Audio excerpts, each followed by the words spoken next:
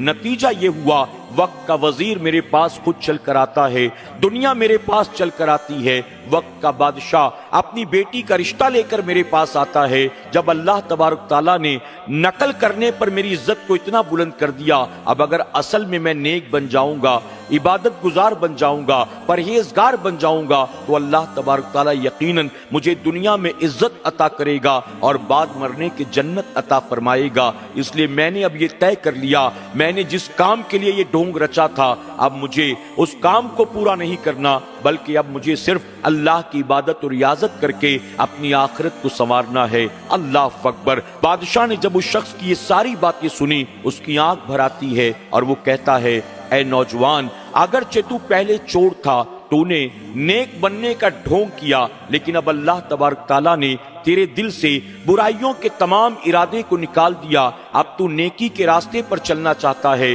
تو سن، میں بھی پیچھے ہٹنے والا نہیں ہوں، میں بھی وعدہ کرتا ہوں اگرچہ تیری ساری حقیقت میں جان چکا لیکن پھر بھی میں اپنی بیٹی کا رشتہ تیرے ساتھ کرنے کو تیار ہوں، بتا کیا اب تو میری بیٹی سے نکاح کرنے کو تیار ہے؟ اب وہ نوجوان کہتا ہے حقیقت آپ پر عیاں ہو گئی، اس کے باوجود اگر آپ اپنی بیٹی کا نکاح مجھ سے کرانا چاہتے ہیں میں آپ کی بیٹی سے نکاح کرنے کے لیے تیار ہوں۔ اللہ اکبر۔ اس کے بعد بادشاہ نے اپنی بیٹی کا نکاح اس شخص کے ساتھ کرا دیا، پھر میاں بیوی دونوں دن رات اللہ کی عبادت میں مصروف رہتے، رضا الہی کے مطابق اپنی زندگی کو گزارتے۔ سبحان اللہ۔ ناظرین اکرام، آج کی اس کہانی سے ہمیں اور آپ کو یہ پیغام ملتا ہے کہ وقت کا چور اپنے آپ کو نیک ظاہر کرنے کے لیے اگر نیکوں جیسی شکل اور معاملات اختیار کر لیتا ہے، اللہ اس کے دل کو بدل کر ہمیشہ کے لیے نیکی کے راستے پر چلنے والا بنا دیتا ہے۔